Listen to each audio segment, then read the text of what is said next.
అదే RTV app వార్తల్ని క్షణాల్లో చదివే అవకాశం ఉంటుంది. ఒక న్యూస్ పేపర్, ఒక టెలివిజన్ ఛానల్ మీ చేతుల్లో ఎప్పుడూ ఉంటాయి. కూటమి ప్రభుత్వ అధికారులు వచ్చిన తర్వాత తిరుమల తిరుపతి దేవస్థాన పాలక మండలి మొట్టమొదటి సమావేశం జరగబోతోంది. 6 నెలల తర్వాత ఎప్పుడెప్పుడో జరుగుతున్న సమావేశానికి ఈరోజు చాలా చర్చలు, చాలా అంశాలు ఉన్నాయి. అందులో భాగంగా ముఖ్యంగా ప్రభుత్వం వచ్చిన వెంటనే ఏదైతే తిరుమల ప్రక్షాళన చేయాలని పవన్ కళ్యాణ్ గారు అనుకున్నారో అందులో భాగంగా చంద్రబాబు గారు మాట్లాడినాం. టీటీడీ తిరుమలలో ఎక్కడైతే మఠాల పేరుతో స్కామ్ చేస్తున్నారో, గత ప్రభుత్వంలో వైసీపీ నేతలకు మఠాల చేతులు వెళ్ళిపోయి భక్తుల దగ్గర వందల రూపాయలు ఇవ్వాల్సిన మఠాలని వేల రూపాయలు వసూలు చేసి లక్షలు దోచుకొని కోట్లు దోచుకున్నారు. ఈ విషయాన్ని గతంలో మేము చాలా పెద్ద ఎత్తున పోరాటం చేసిన తర్వాత కొంచెం తగ్గినట్టు నటించారు, కానీ ఎక్కడ కూడా తగ్గలేదు. ఇప్పటికి కూడా వైసీపీ నేతల చేతుల్లోనే పూర్తిగా మఠాలు వెళ్ళిపోయినాయి.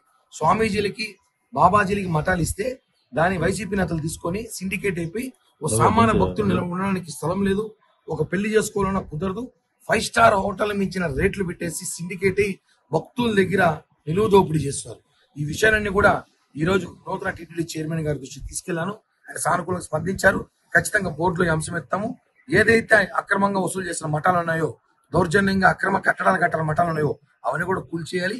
అలాగే ఆల్రెడీ గతంలో కూడా కోర్టులో కేసేస్తే కోర్టు కూడా సానుకూలంగా ఇచ్చింది, అక్రమ కట్టడాలు కూల్చేయాలని చెప్పి.